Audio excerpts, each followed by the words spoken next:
ನಮ್ಮ ಸರ್ಕಾರ ತಂದಿದ್ದೀರಿ, ಅರಿವಿದೆ ನಮಗೆ. ನಿಮ್ಗೇನ್ ದುಡ್ಡು ಕೊಡಬಾರ್ದು ಅನ್ನೋದು ಏನಿಲ್ಲ. ನಿಮ್ ಮಂಜುನಾಥ್ ನ್ಯಾಯ ನೋಡ್ತಾ ಇದ್ದೀನಿ, ಒಂದೊಂದು ಗಂಟೆಗೆ 3 ತಿಂಗಳಿಗೆ ಪೇಪರ್ಗೂ ಒಂದೊಂದು ಸ್ಟೇಟ್ಮೆಂಟ್ ಕೊಡ್ತಾ ಇರ್ತಾರೆ.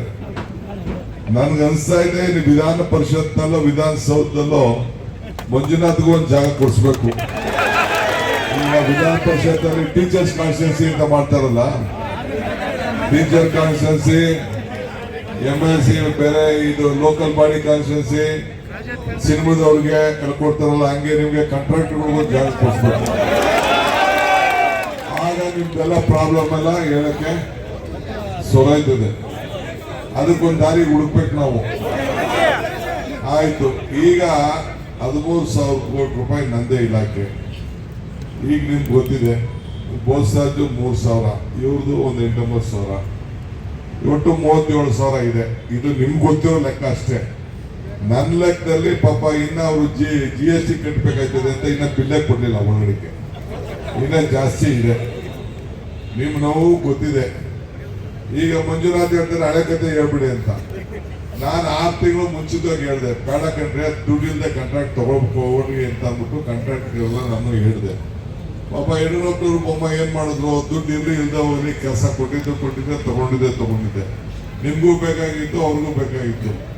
ಹಂಗೆ ನೀವೆಲ್ಲ ತಗೊಂಡು ಕೆಲಸ ಮಾಡ್ಬಿಟ್ಟು ಈಗ ನಮ್ಮ ಎದೆ ಮೇಲೆ ಕೂತಿದ್ದೀರಿ. ಈಗ ಇರ್ಲಿ, ಇದಕ್ಕೆ ನಾವು ಮಾತಾಡ್ತೀವಿ. ಇದಕ್ಕೆ ಏನಾದ್ರು ಒಂದು ರೂಪ ಕೊಡಬೇಕು. ಇದು ಬರೀ 37,000 ಅಲ್ಲ, ಏನಾದ್ರು ಮಾಡಿ ಮಿನಿಮಮ್ ಒಂದು 50,000 ಇದಕ್ಕೊಂದು ಯಾವ್ದಾದ್ರು ಬಾಂಡ್ ಮುಖಾಂತರ ಏನಾದ್ರು ಒಂದು ಮಾಡಿ ತಗೊಂಡ್ರೆ ಆಗ ಮಾತ್ರ ಇದು ಸಾಧ್ಯ. ರೈಟ್ ಅವರ ಹಂಗೋ ಜನರಿಗೆ ಬೆಲೆ ಏರಿಕೆ ಜಾಸ್ತಿ ಆಗೋಯ್ತು ಅಂತೇಳಿ ನಾವು 5 ಗ್ಯಾರಂಟಿ ಕೊಟ್ಟು 52,000 ಕೋಟಿ ಕೊಡ್ತಾ ಇದ್ದೀವಿ. ನಮ್ಮ MLA ಗ್ಯಾರಂಟಿ ಮಾಡ್ತಾ ಇದ್ವಿ. ಆದ್ರೂ ಕೂಡ ನಮ್ಮ ರಾಜ್ಯದಲ್ಲಿ ಒಳ್ಳೆ ಬಜೆಟ್ ಕೊಡ್ತಾ ಇದ್ದೀವಿ. ಈಗ ನೋಡಿ, ಇನ್ನೂ ಅಷ್ಟೋ ಇಷ್ಟೋ ಮುಖ್ಯಮಂತ್ರಿಗಳು ಬ್ಯಾಲೆನ್ಸ್ ಮಾಡಿ ಒಳ್ಳೆ ಬಜೆಟ್ ಮಂಡಿಸಿದ್ರು. ಬೆಳಗ್ಗೆನೆ ನೆನ್ನೆ ತಗೊಂಡ್ಬಿಟ್ಟವ್ರೆ ಕಾಲೇಜ್ ಇದನ್ನ ಚಂಬುಗಳನ್ನ ತಗೊಂಡು ಕಾಲೇಜ್ ನಿರ್ಮಲಾ ಸೀತಾರಾಮನ್ ಏನ್ ಕೊಟ್ರು ನಮ್ಗೆ? ಏನ್ ಕೊಟ್ರು?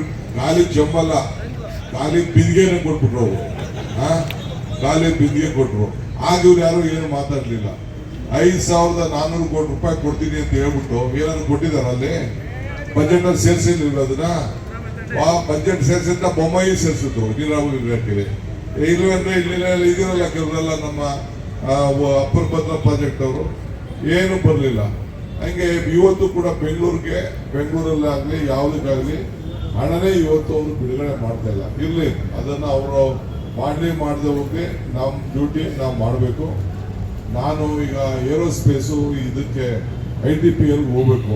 ಅದಕ್ಕೆ ಟೈಮ್ ಲೇಟ್ ಆಯ್ತದೆ ಅಂತ ಈ ಮೆಟ್ರೋನ ರೈಲಿಂದ ಇಸ್ಕೊಂಡು ಕೂತಿದ್ದೀನಿ. 1 ನಿಮಿಷ ಹತ್ತು ಹೋಗ್ಬೇಕು. ಮಿಕ್ಕಿದ್ದು ನಮ್ಮ ಸತೀಶ್ ಇರ್ತಾರೆ, ನಮ್ಮ ಬೋಸರಾಜ್ ಇರ್ತಾರೆ. ನಾನು ನಿನ್ನೆ ಮಂಜುನಾಥ್ ಹತ್ರ ಮಾತಾಡಿದ್ದೀನಿ. ಕೂಡಲೇ ಈ ಸೆಷನ್ ಒಳಗಡೆನೆ ಕಾಂಟ್ರಾಕ್ಟರ್ ಅಸೋಸಿಯೇಷನ್ ಅವ್ರಿಗೆ ಮುಖ್ಯಮಂತ್ರಿಗಳ ಹತ್ರ ನಾನು ಸತೀಶು ಸೇರಿ ಒಂದು ಮೀಟಿಂಗ್ ಅಂತೂ ಮಾಡಿಸ್ತೀನಿ. ಏನೇ ಸತೀಶ್, ನಮ್ಮ ಜವಾಬ್ದಾರಿ. ನಿಮ್ಮನ್ನು ಬಿಟ್ಟಾಗ ನಾವು ನೀವು ಇಬ್ರು ನೀವು ನಮ್ಗೆ ಬಿಡಂಗಿಲ್ಲ, ನಾವು ನಿಮ್ಗೆ ಬಿಡಂಗಿಲ್ಲ. ಈ ಪೇಪರ್ ಸ್ಟೇಟ್ಮೆಂಟ್ ಎಲ್ಲ ಕೊಡೋದು ಬಿಟ್ಬಿಡಿ. ಪೇಪರ್ ಸ್ಟೇಟ್ಮೆಂಟ್ ಕೊಟ್ರೆ ನೀವು ನಿಮ್ಗೆ ಹೊಂದ್ಕೊಂಡಂಗೆ ಆಯ್ತದೆ. ಸ್ಟೇಟ್ಮೆಂಟ್ ಪೇಪರ್ ಬರ್ಬೋದು ಅಷ್ಟೇ, ಪೇಪರ್ಗೆ ಏನಾದ್ರು ಅನುಕೂಲ ಆಗ್ಬೋದು ಅಷ್ಟೇ, ಒಂದಿನ ನ್ಯೂಸ್ ಆಗ್ಬೋದು ಅಷ್ಟೇ. ಅದರಿಂದ ಏನು ಪ್ರಯೋಜನ ಆಗೋದಿಲ್ಲ. ನೀವು ಬನ್ನಿ, ನಮ್ಮ ಹತ್ರ ಮನೆ ಒಳಗಡೆ ಕೂತ್ಕೊಳ್ಳಿ, ಚರ್ಚೆ ಮಾಡಿ, ಏನ್ ಬೇಕಾದ್ರೂ ಗುದ್ದಾಡಿ, ನಾವು ಚೀಫ್ ಮಿನಿಸ್ಟರ್ ಕರ್ಕೊಂಡು ಹೋಗಿ ದುಡ್ಡು ಯಾವ ರೀತಿ ತರಬೇಕು, ಏನಾದ್ರು ಒಂದು ದಾರಿ ಹುಡುಕಿ ಸಹಾಯ ಮಾಡೋಣ.